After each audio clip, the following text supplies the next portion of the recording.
All right, good afternoon, everyone. So, thank you for the assignment. Assignment 2 will come out shortly. I just gotta, I don't know, pick the questions and then post them. So that will happen in the next day or two. Okay, so what we've been working on and what I hope we will sort of polish off is this harmonic oscillator, the quantum version of the harmonic oscillator. And so we started by writing down the time-independent Schrodinger equation. We put in the potential for the harmonic oscillator, which is like an x squared potential. And then our trick was to try to factor this Hamiltonian. And we did it with the caveat that we had to be a bit careful. It's not an exact factorization because we can't change the order of this p hat operator, which is a derivative with respect to x and the position variable x. That led to commutator relations. And so here's a couple that we came up with.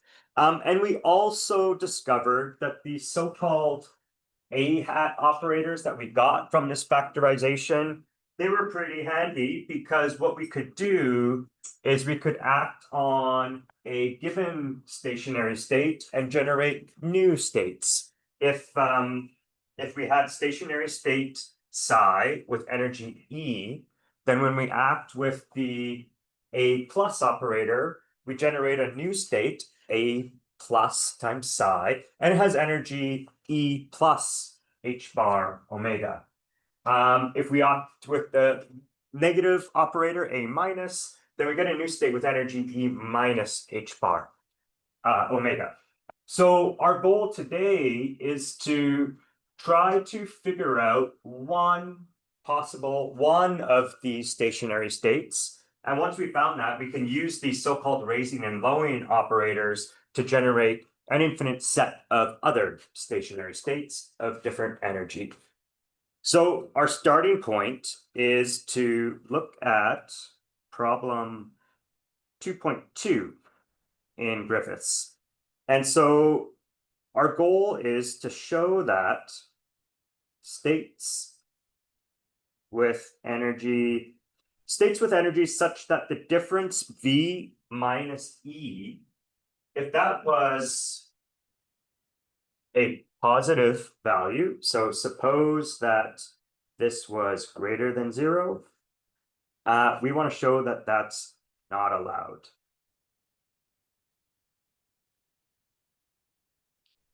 Okay, so in other words, the energy must be greater than the potential is what we're going to try to show. In other words,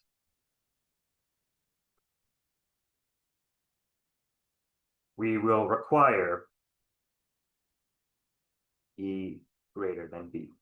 All right, and so this actually turns out not to be so difficult. All we're going to do is we're going to write down the Schrodinger equation, the time-independent one. And one way to express that is the following. So it's like this. So you can see like 2m over h bar squared. If we move that to the other side, that's like our momentum squared over 2m. That's the kinetic energy. Here's our potential, and here's our E with a negative sign because it's usually on the other side. So this is the Schrodinger equation. So what we want to do is we want to notice that if V is greater than E, then this difference, V minus E, is positive. So that would mean this entire prefactor is positive. Okay, so that's our assumption. Let's assume that this is all positive. What that means is if our function psi is positive, then its second derivative is also positive. Or if we said this was negative, then the second derivative would be negative. And this argument applies to any kind of function. It doesn't have to be a stationary state or a wave function or anything. It's just a mathematical function. Okay.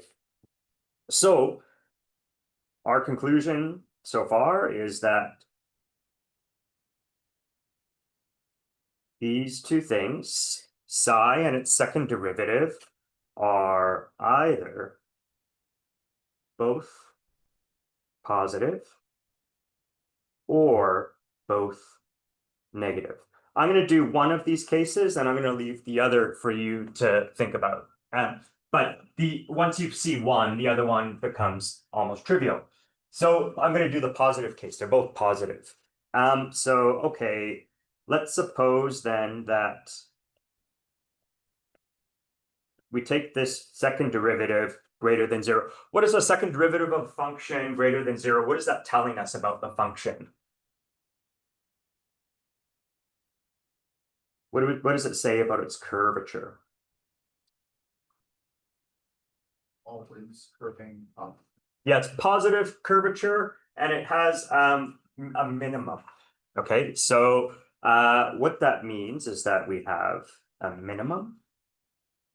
Okay, so I'm gonna just take an example. I'm gonna take an easy one for us to see what it would look like. I'm gonna suppose that we take our function to be a x squared plus b, and all of that's positive. Yeah, we haven't done anything. What's your question? Well, you said it has to have a minimum, but like I can think of functions that always have a positive curvature that don't have minimums. Oh, okay. So like this kind of thing? Yeah, where Yeah. for example, e to the negative absolute value of x that always has positive. Oh no, it has negative curvature to the left. Never mind. Yeah. Never mind. Yeah. All right, good. So, all right. So I'm going to take a simple function. It's just a quadratic, and it's going to live above the x-axis. Okay. So then, if I was to think about, well, what would the derivative look like? Well, okay, 2ax. So if I plotted the derivative, so dx of psi. Well, okay, so it's going to be negative to the left of the axis. So, okay, this one can be negative. So let me extend my axes a little bit. And so this would look something like that. Okay, and then if we looked at the second derivative, that's just going to be equal to 2a. And we said that was going to be positive. And so two derivatives of psi as a function of x is some positive thing. All right. So what I really care about, so this satisfies our criteria, both the second derivative and the function itself are positive everywhere. But if I look at this function, it's going to blow up when I go to x very large, either positive or negative. In fact, it could never turn over because if it turned over, its curvature would change sign, and then that violates our requirement that this is always positive. And so the takeaway is that this function is going to diverge at extreme values of x, which means if it's going to be a wave function, it can't be normalized. And so it doesn't make sense as a probability. So that's the conclusion. So psi is always increasing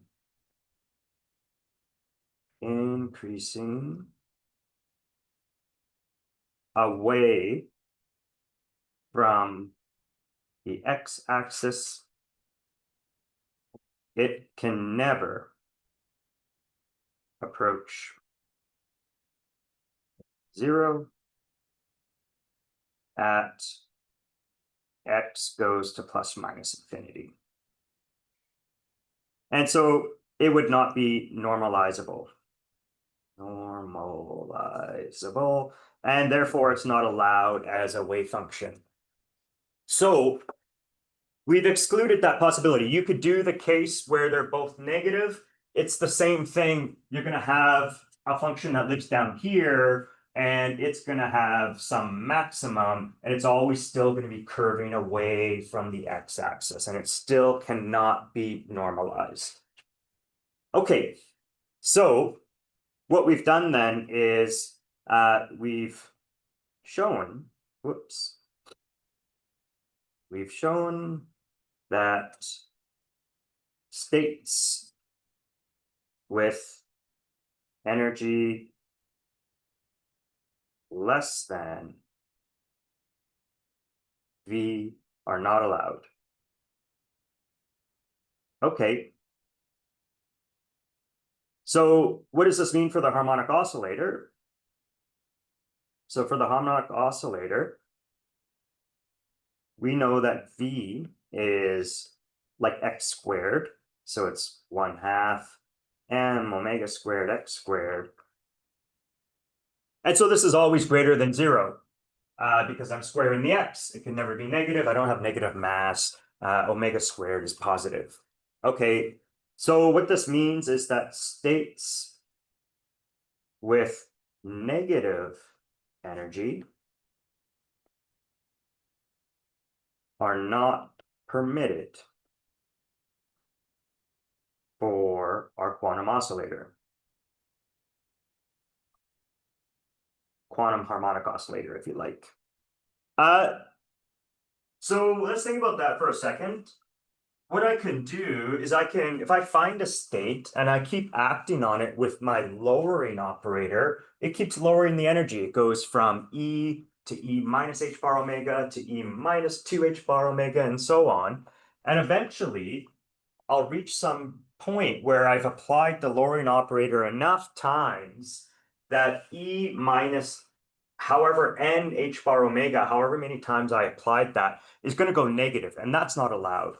So at some point, acting with our lowering operator must produce a state psi equals 0. So that's the argument. If psi 0 represents the lowest energy solution, then we require that acting with our lowering operator doesn't produce a new state of lower energy. It produces a trivial kind of condition where the new state is just 0. It doesn't exist. Okay, so we're going to use that, and let's see what happens. Our lowering operator, I think we probably wrote down, did I write it? There it is. So it's this thing here. This is a x derivative. So we're going to write down a differential equation. We're going to solve it. That's going to give us one state. And from there, we can generate all the others. So let's try it out. Okay, so our lowering operator has this prefactor 2 h bar m omega. And then we had the I p hat, and then it was plus m omega x, and it acts on some unknown state. We're trying to find psi 0. But this p hat is like minus I h bar d by dx. So I times minus I is plus 1, so we get h bar d by dx. Okay, so let's see. I don't care about the prefactor because I just divide by it. I've got 0 on the right.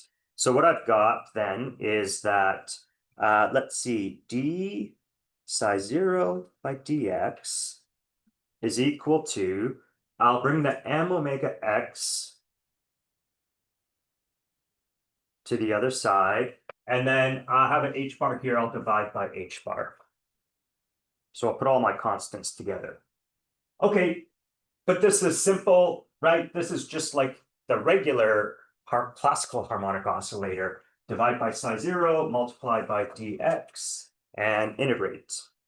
So the solution is ln of psi 0 is equal to minus m omega over 2 h bar x squared plus c. Okay, so let's exponentiate both sides. So psi 0 is equal to a e to the minus m omega x squared over 2h. Yeah, I said this was harmonic oscillator, but this is not the harmonic oscillator. It would be the harmonic oscillator if there wasn't an x here. So, all right, where this a It's just e to the c. It's just some other constant. It's the integration constant. So we kind of got the x dependence of this state psi 0. We're just going to use normalization to set the value of the prefactor. So we're going to find a using normalization. Okay, so the integral over all space of the conjugate of psi 0 times psi 0 dx has to be equal to 1. Okay, so that means, therefore, that the absolute value of a squared, and then this gives us our exponential squared. It's just going to get rid of the 2 in the denominator of the argument of the exponential. So it's the integral of minus infinity to infinity e to the, let's see, minus m omega x squared over h bar dx. You might, if you've seen this enough times, you might recognize this right away as the Gaussian integral. I like to make it explicitly look like that Gaussian integral. The way I do it is I'm going to make a substitution, m omega over h bar times x is equal to u. So du is root m omega over h bar dx. And so let's see, therefore, a squared, the dx is going to become a du, but we're going to pick up an h bar over m omega, all square root. Okay, then we have the integral. It's still from minus infinity to infinity, and we have e to the minus u squared du. And that is our Gaussian integral exactly. This, when integrated from minus infinity to plus infinity, is root pi. Sometimes you'll see this integrated from 0 to infinity. That's root pi over 2. Okay, good. And then all of this, remember, had to be equal to 1. Okay, and so that means that A turns out to be purely real, and it's just h bar times pi divided by m omega. It's in a square root, but then, sorry, I've got to invert this, don't I? I have to take this stuff to the other side. So the m omega is on top. And then we have our pi h bar. It's in a square root, but then I have to take another square root, so it gets raised to the 1/4 power. So that's our normalization constant. And so therefore,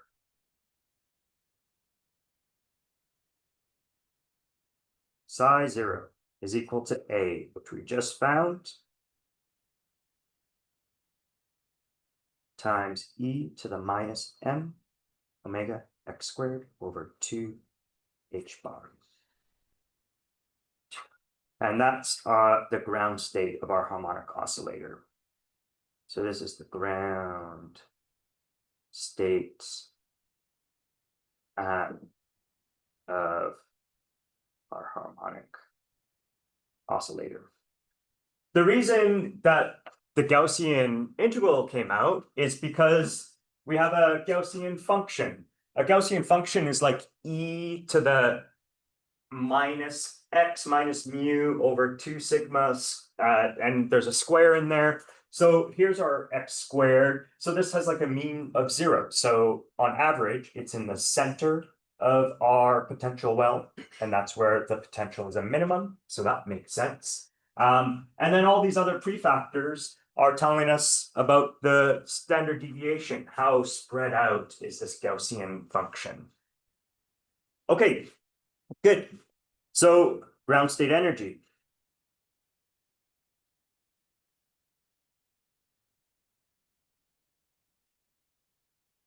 So to get the energy, we take our Hamiltonian, act on our ground state wave function, and that returns the ground state energy times the wave function.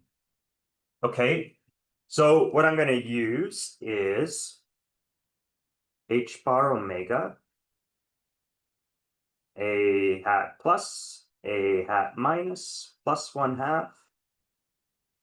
That's one way of expressing our Hamiltonian. We also had another way we could invert these and put a minus sign, but this is the version I'm going to use right now. That's going to act on our wave function, and that's going to give us E0 by 0. And so here's the beautiful part. 1/2 times psi 0, that's just nothing we can do with that. But if I take my lowering operator and act on the ground state, what's going to happen? What does that return? 0. Yeah, that was why we did question 2.2.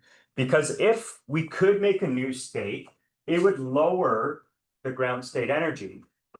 But we presumed that this was the lowest energy state. So we can't go any lower. That would bring us below the potential to a negative energy. That's not allowed. So the argument is that we get h bar omega. Let's do a hat plus, and then I'll separate out this a hat minus acting on the ground state, plus h bar omega over 2 times psi 0 is equal to E0 psi 0. And this, we say, this has to be equal to 0 because we can't lower the energy below potential V. Okay, and then if you look at, so all of this vanishes. If you look at what's remaining, E0 has to be equal to h bar omega over 2. And that is our ground state energy. E0 is equal to 1/2 h bar omega. All right, good. And so now what we said is we ought to be able to generate a whole bunch of other states. We're not going to use the lowering operator from here because that'll just always give us 0. So we have to go up in energy. So let's see. All other states are generated by repeated application of the raising operator. So let's see how that would work. I would take a hat and I act on psi 0. That generates a new state. I'm going to call it psi 1. The only other thing I'm going to add in here is a normalization constant. So we'll put in an A1. And so this is just for normalization. It can't have any x dependence or anything like that. It's just a constant so that the integral of the square of the wave function gives us 1.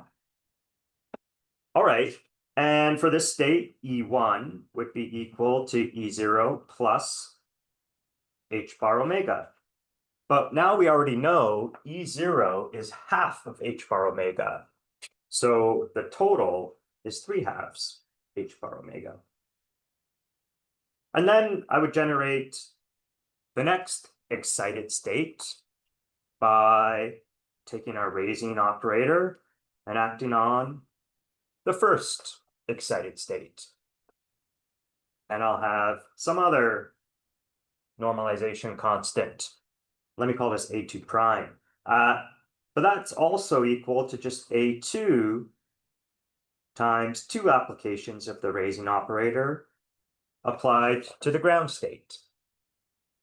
And this energy of the state would be E1 plus h bar omega, and that's going to be 5/2 h bar omega. And then you just continue on in this way. Okay, in general, we can say that the nth state is going to have some normalization factor, and then we're going to apply the raising operator n times, starting on the ground state, and we'll end up with an energy that is n plus a half h bar omega. So it's n times h bar omega higher than the ground state energy. All right, good. So let's do an example. Let's write down what the wave function for the first state is, first excited state. So let's try psi1. All right. So we're going to do exactly what we said we would do. We'll just go a hat plus acting on the ground state. Okay. Well, we'll first write down our raising operator. It had this prefactor. Then it was minus I p hat plus m omega x. And now we have to write down our ground state function. So we did the normalization. We just did that. It was all this stuff raised to the 1/4 power. And then we had this kind of Gaussian-like exponential. Doesn't look like so. All right. Okay, then I think what we end up with is 2m h bar omega. I'll bring out all these constants out front, like so. All right. So I'm going to put in minus I h bar here. The minus signs cancel, but then I get I squared, so I pick up a minus sign. Okay, so we're going to get minus h bar d by dx for the momentum operator. And then we have e to the minus m omega x squared to h bar. So now all we have to do is make sure we do our derivatives correctly. Okay, so let's see. I have to keep writing out all these constants, so that's fine. All right. So what are we going to get? Minus h bar. And so we're going to take the x derivative of this thing. So we're going to get a minus m omega over 2h bar, but then we get a 2x, cancels that 2. So I think it is minus m omega x over h bar. We're going to pick that up, I think. And then we still have the plus m omega x. And then we're going to still have the exponential. Okay, but if you look at the two terms in the square brackets, it's kind of nice actually. The minus signs cancel, the h bars cancel. We get m omega x plus m omega x. They're the same. So we just pick up a factor of 2. And so let's see, what's the nicest way to write this? We're going to get 2m omega, and I have 2m omega here. So I could write this as 2m omega over h bar m omega pi h bar to the 1/4. And we have an x. And then we have e to the minus m omega x squared over 2 h bar. And there it is. The only thing I haven't done is I haven't checked the normalization, but it turns out that this is already normalized. But in general, you would have to verify that. You would take the absolute square. This turns out to be a completely real function, so you just square it, integrate overall space, and confirm that you get 1 for the normalization factor. All right. Now, I could do this over and over again. I'm going to act on this with another a plus operator. That's going to give me psi 2 and so on and so on. All right. So I want to go a bit further with this. We've just got these stationary states. So let's continue. So we can, in fact, rather than trying to renormalize every single time, right? We said we're going to act with a hat n times, and then after we do all that, we're going to normalize. We can, in fact, figure out what this normalization constant is going to be for all the states. And I want to just give you a little sketch of how that works. So we know that a plus minus acting on the nth state is going to be proportional to, if it's the raising operator, it's going to bring us to state n plus 1. If it's the lowering operator, it'll bring us to the state n minus 1. Okay, and so if those are proportional, then what I want to say is, if I act with the raising operator on state n, I'm going to get some coefficient times state n plus 1. And if I act with the lowering operator on state n, I'm going to get some coefficient times state n minus 1. And one of our goals will be to find these Sn and Tn coefficients. So what I'm going to say without proof, I'm going to leave it for you to prove for yourself. You just read Griffiths, he will walk you through it. So you can show the following. For any functions f and x, f and g, I wanted to say, if you were to consider this integral, so this is some function f of x, this is some other function g of x. If I act on g with the a hat operator, I can do that, right? It's just derivatives of x, so I can act on any function I want. You could rewrite this as the integral from minus to infinity to plus infinity of a hat minus plus f conjugate times g dx. So this is C. Griffiths. The trick, or the way to do this, is you use integration by parts. Because what integration by parts is going to do is, if I write out this A operator, it's going to have a d by dx. Integration by parts can move that d by dx from one function to the other. And so what I'm going to do is I'm going to move that derivative from the g function to the f function. That's essentially what's going on. Okay, so I want to use this fact, and the way we're going to use it is the following.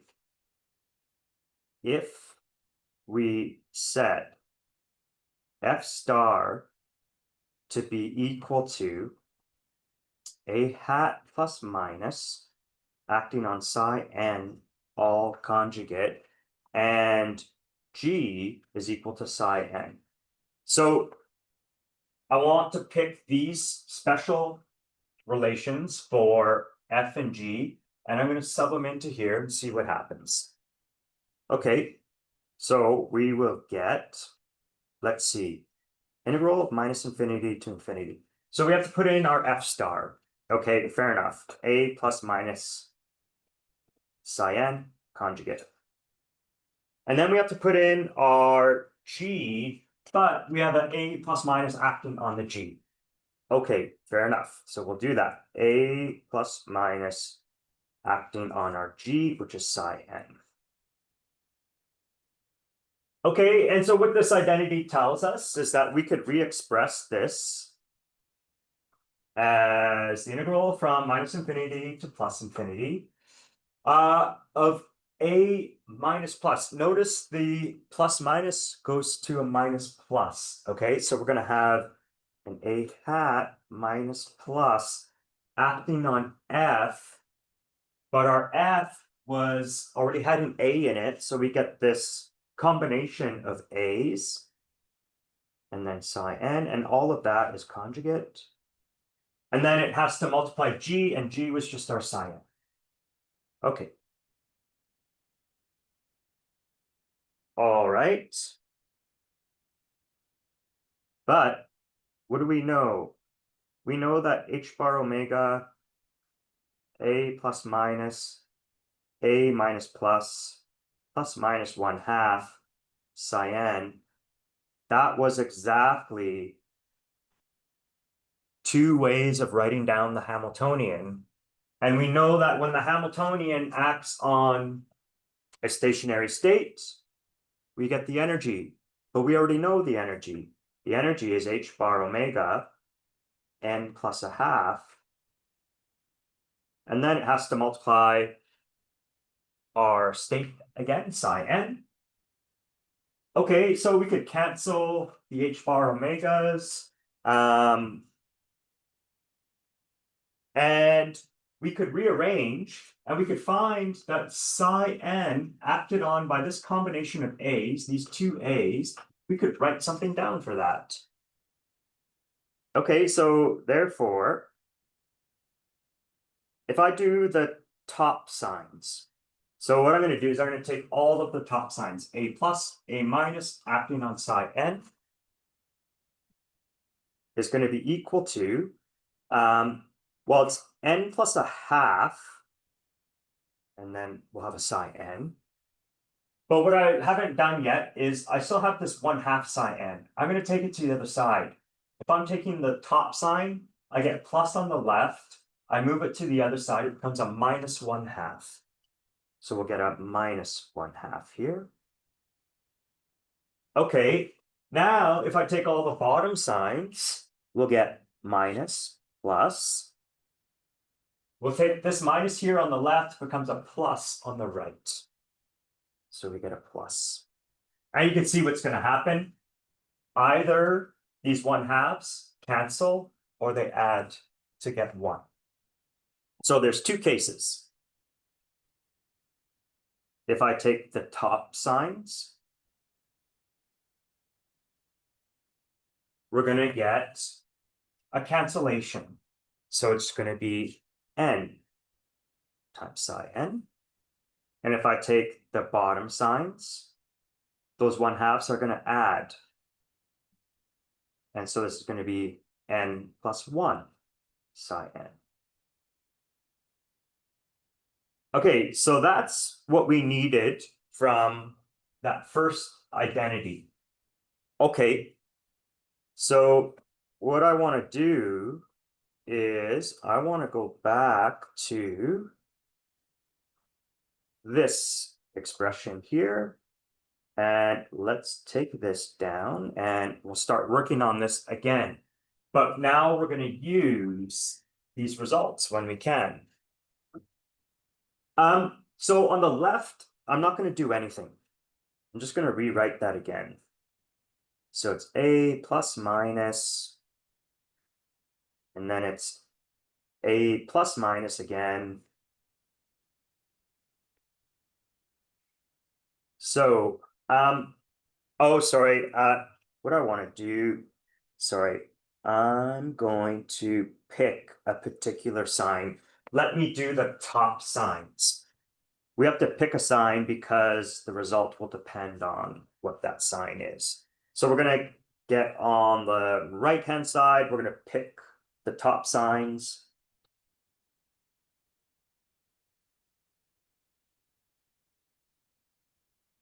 Like so. All right, good. All right. So if I act with the a hat plus on psi n, well, what did we say? A hat plus acting on psi n was some Sn times psi n plus 1. Okay. So I get that twice. This one is going to become Sn squared, the integral of psi n plus 1 squared, because the raising operator takes us to state n plus 1. But if these states are normalized, then it's just Sn squared. Okay, So the left-hand side is simplified considerably. Now, on the right, I want to use this. We have a minus a plus. It's going to give an a n plus 1 psi n. Okay, so on the right, what we have is an n plus 1 times the integral of psi n squared dx. But again, if our state is normalized, we just get n plus 1. And so what we've deduced is Sn squared is n plus 1. Take the square root. It turns out it's completely real, so the absolute value sign doesn't matter. And we find that Sn is equal to the root n plus 1. All right. You can do the exact same kind of argument. What you would do is you'd go back to the top. We did the top signs. If you repeat the whole process for the bottom signs, you will find the Tn coefficient. And I'll leave it to you to confirm that similarly, taking the bottom signs leads to Tn is equal to square root n. The reason it's the square root n is because we're going to use a plus a minus acting on psi n gives us an n psi n. Okay, all right. And so the summary is the results that we have now is that the raising operator acting on stationary state n returns state n plus 1 with a prefactor of square root n plus 1. And the lowering operator acting on state n returns square root n and the n minus 1 state. All right. So how does that help us get the normalization factors? Well, what we could do is we could say, well, psi 1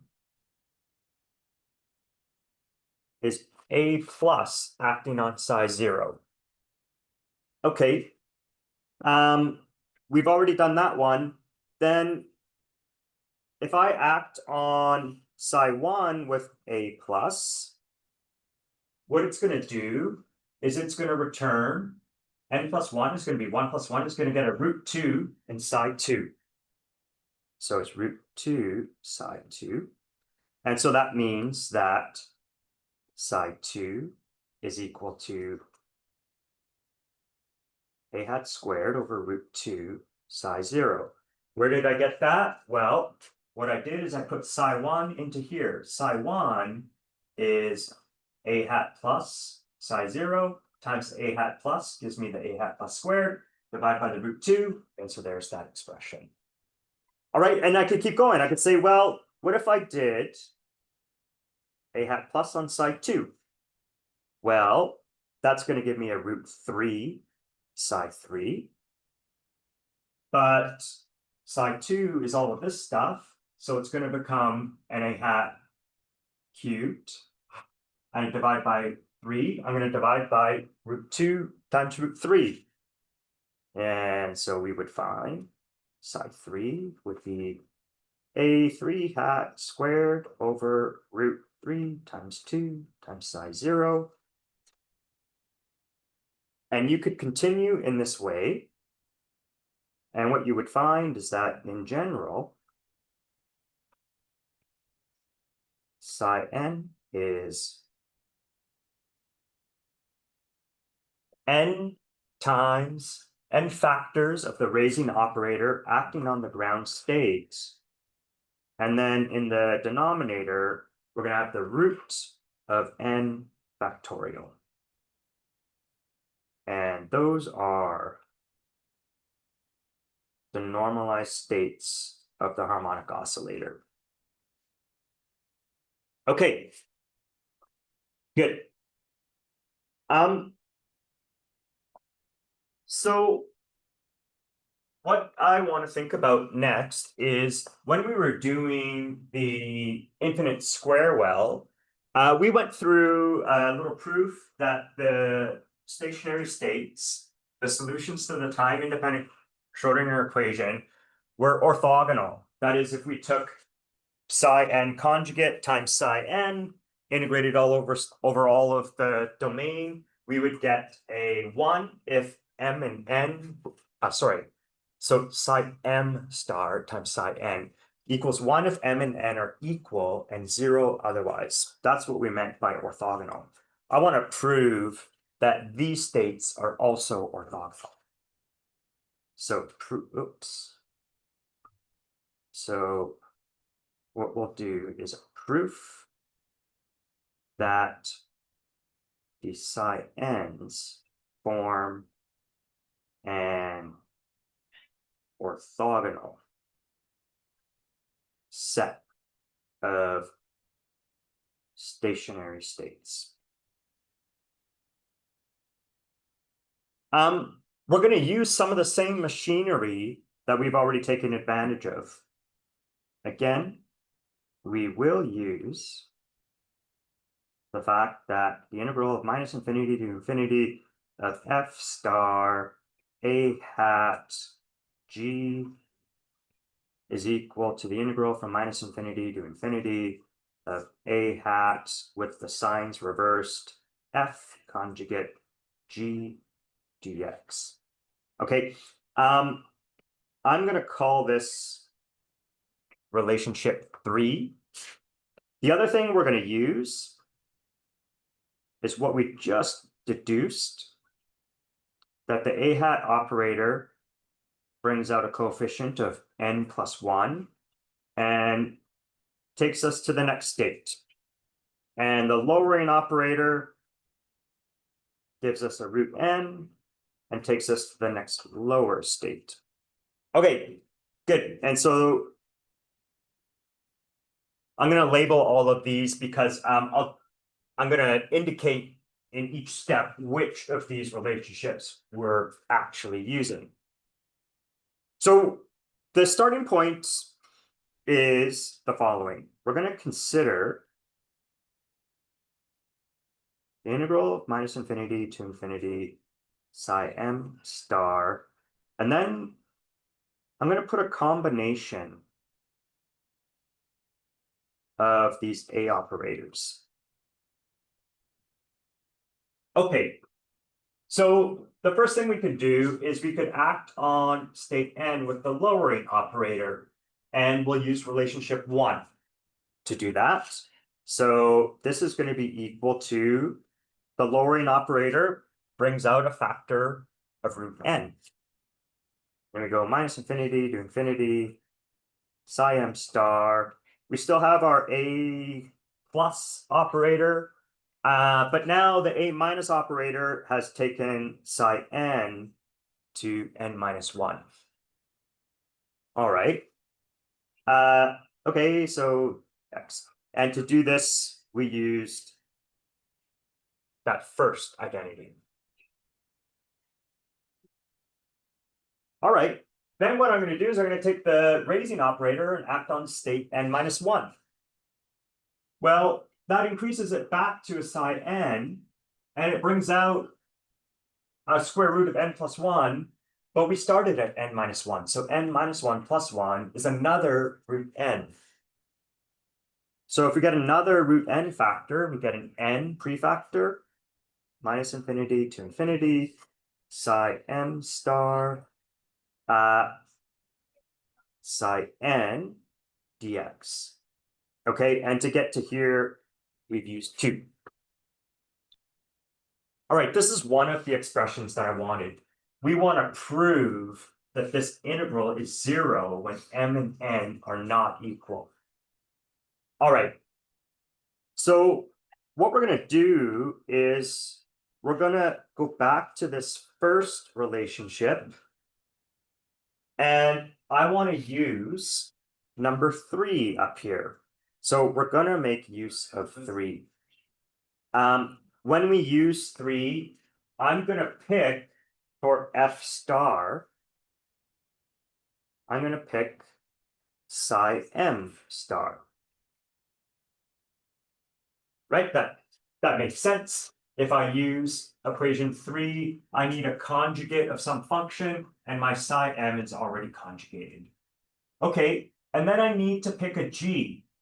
And the g should be multiplied by one a factor, but I've got two a factors here. So for my g, I'm going to use the combination of a minus and psi n. All right, so my g is going to be a minus psi n. Okay, so what do we have to do?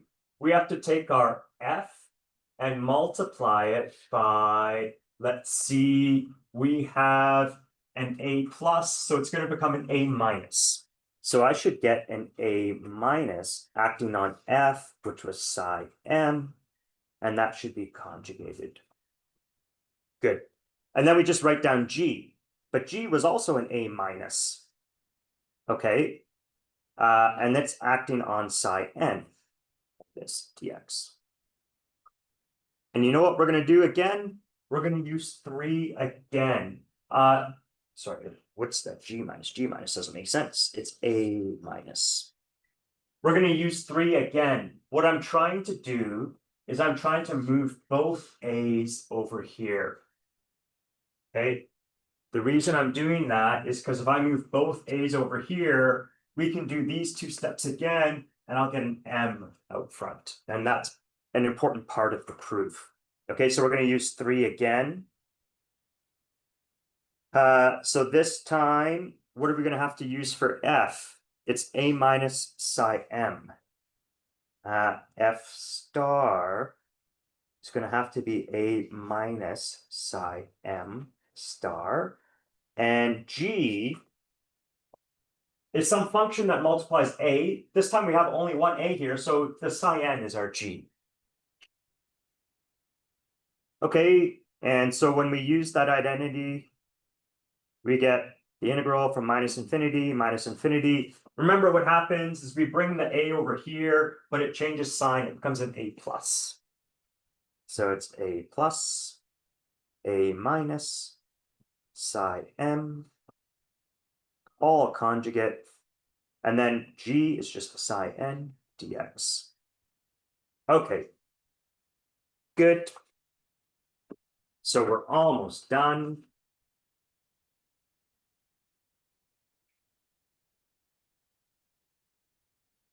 The lowering operator brings out a factor of root m and takes us to m minus 1. The raising operator brings out a factor of m plus 1, but we're starting from m minus 1. So when we add 1, we just get root m again. So we'll get m out here, and we'll end up lowering this to m minus 1 and then raising it back up to m.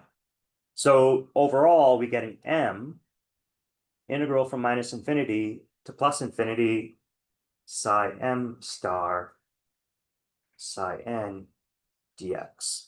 Okay, and to do this, we used 1 and 2. Okay, so the proof is kind of finished. We just have to recognize it. And what we're going to do is we're going to compare these two lines.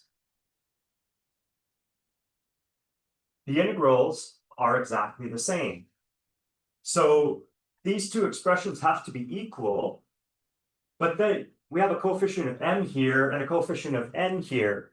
So if we started with states where m and n are not equal, then what we end up with is a contradiction unless the integral vanishes. So we have shown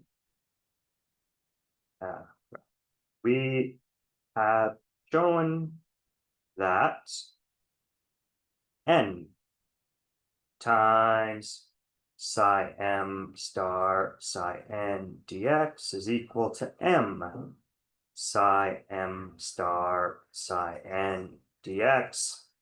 If m is not equal to n, then the only possibility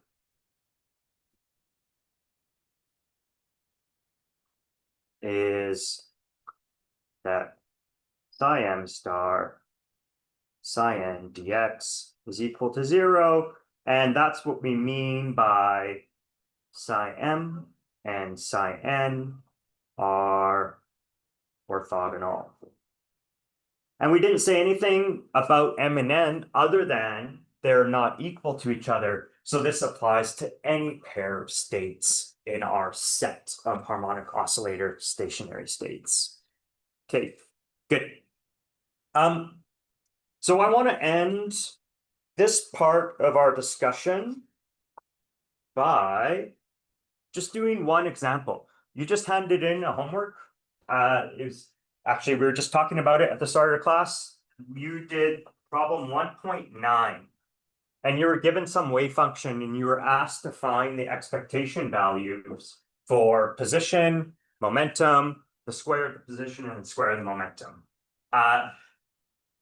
The wave functions that you were given were exactly the harmonic oscillator ground state. So you've already calculated position and momentum expectation values for the harmonic oscillator. I want to show you a nicer way of doing it. Okay, so example. Let's find x average and p average for the ground state of our harmonic oscillator. So let me just remind you what the ground state was. We just found it today. So it had this normalization constant with the 1/4 power, and then it had a Gaussian-like exponential. Okay, so what we could do is I could just take psi x psi and integrate. That's what you did in your assignment. I'm going to do it a different way. So let's first recall. Of course, the different way has to give the same answer, I hope. So let's find out. We're going to use these raising and lowering operators.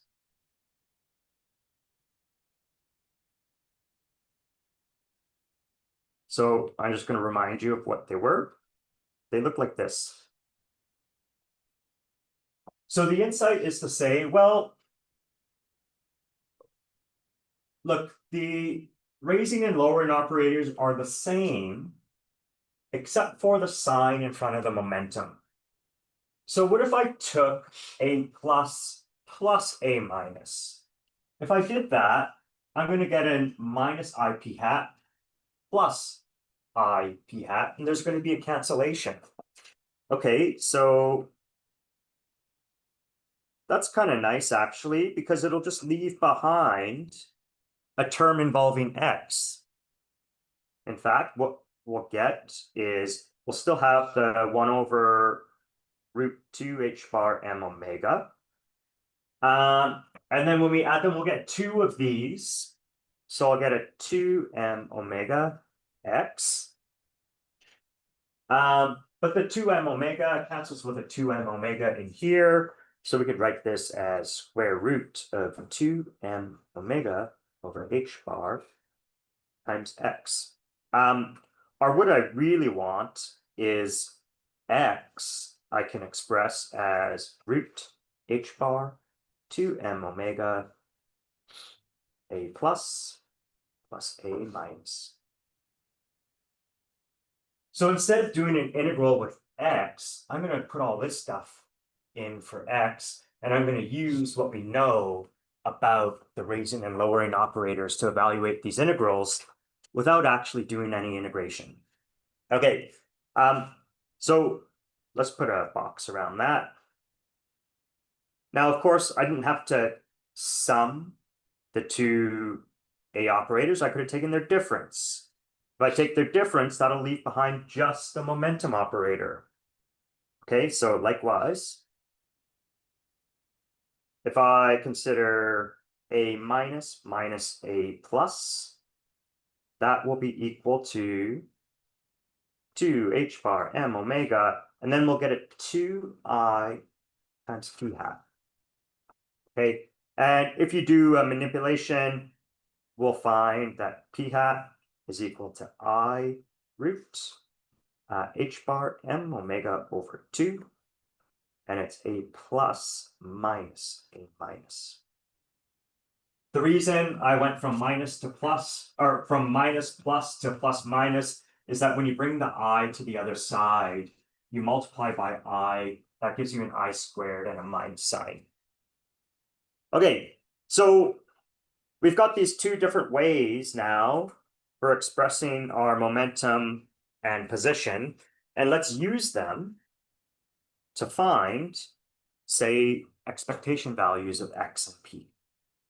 Okay, so the expectation value of x, we'll start in the normal way. This is what you would have done in your assignment.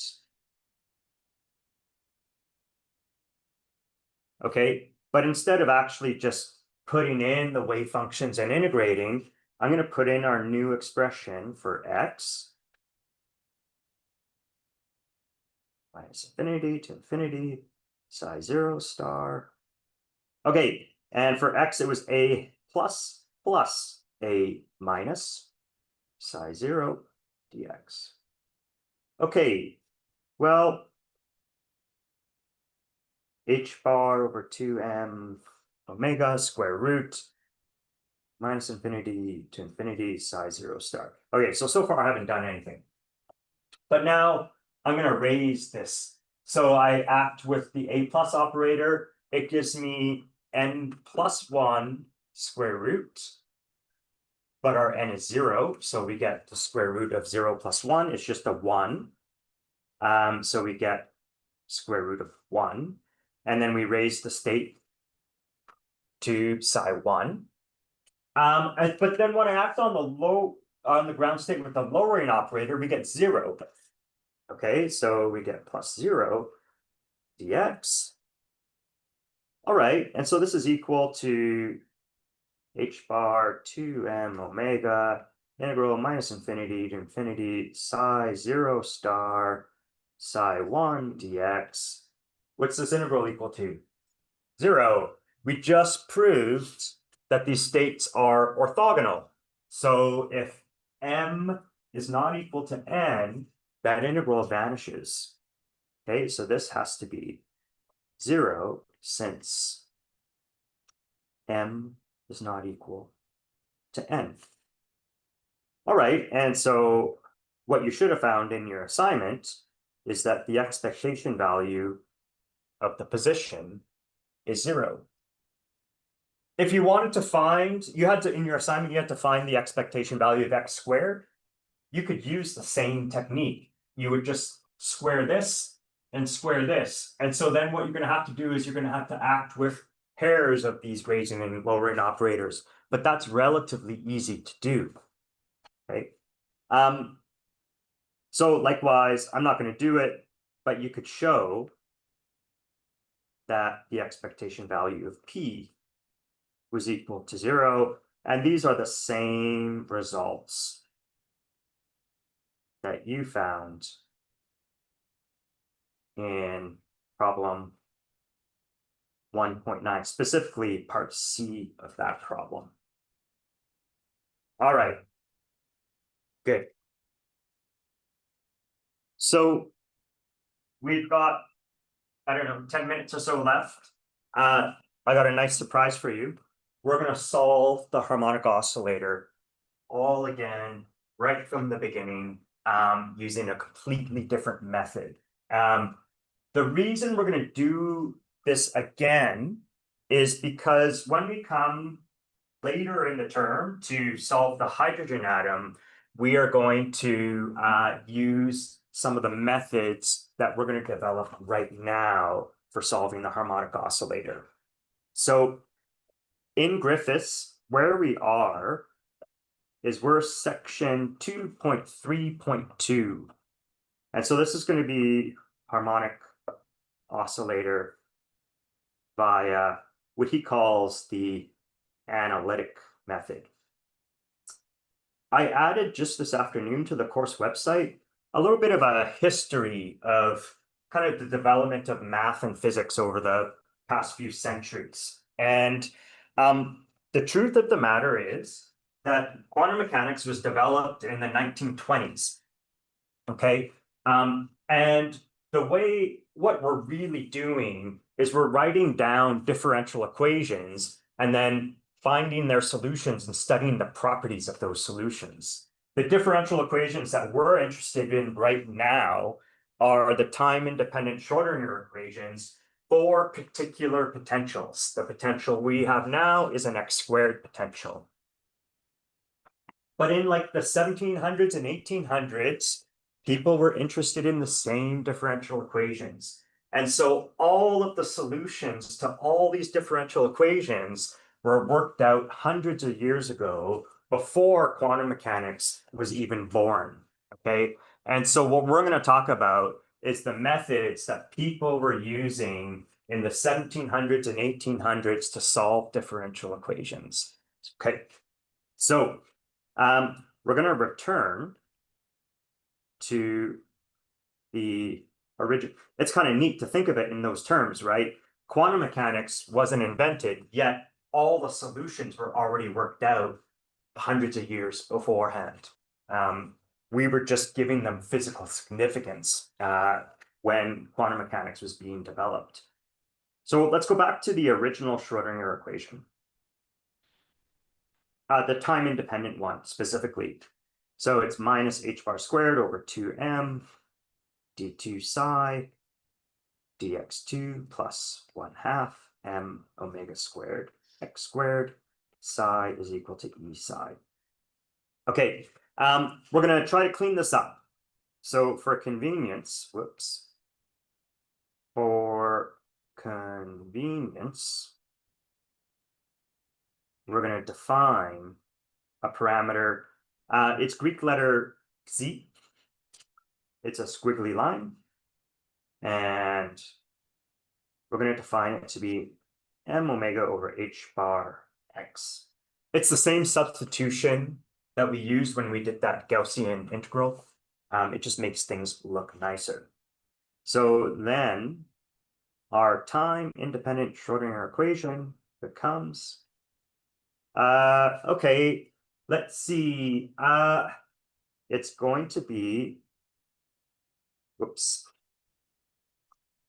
Oh crap, what am I doing? D psi dx is dz dx d psi dz. So that's what I want to do. This is chain rule. And so I want to write this in terms of x is replaced by z. So let's see. This is just going to give us this prefactor. I guess it will be, yeah, exactly that prefactor. And so this is going to be root m omega h bar d psi dz. So you could do that again, and the second derivative would have this square root squared. Okay. So we have minus h bar squared over 2m. Then we pick up two factors of square root m omega over h bar. And then we have two derivatives with respect to our new variable. And then we get plus 1/2 m omega squared.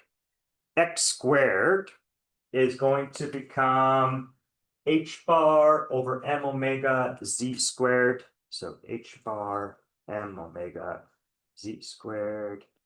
And that has to be equal to e times psi. All right. There probably is some cancellations to be had. There are. And like so. Okay. So therefore, I want to isolate this second derivative. So we're going to get an e minus some stuff. And what's the stuff going to be? It's going to be omega over 2, and then there's an h bar here. So it's going to be 2e h bar omega psi. I think if you keep track of all of the factors, I think that's how it works out.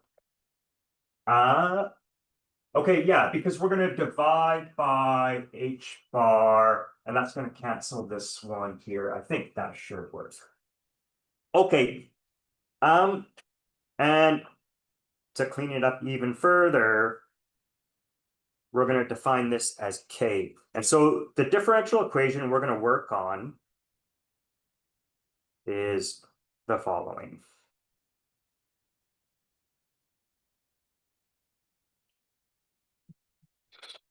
And the way we're going to approach this is the way they did it 300 years ago.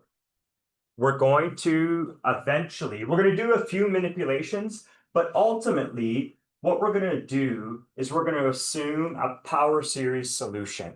So we're going to assume a solution that's going to look like a0 plus a1x, or a1z plus a2z squared, and so on.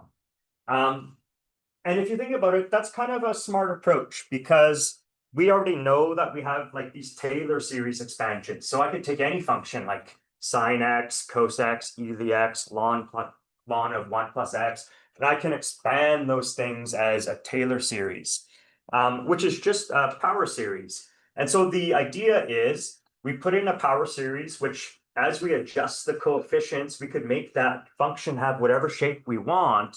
And we're going to try to tune the coefficients until we find a solution that satisfies our differential equation. That's the approach. We're going to do a couple things before we get there. So let's make an observation. And this will be about the last thing we do. So for x very large, well, we have this z squared minus k on the right-hand side of our differential equation. And remember, the way we defined this new parameter, this squiggly thing, it's just some constants times x. So you could think of this as x, something proportional to x. And if I make x large, then I make this thing large. Okay, so this is proportional to x squared, and these are just some constants. So for large x, either positive or negative large x, this is very close to just z squared. We forget about the k. Okay, and then our differential equation would reduce to, oops, the following.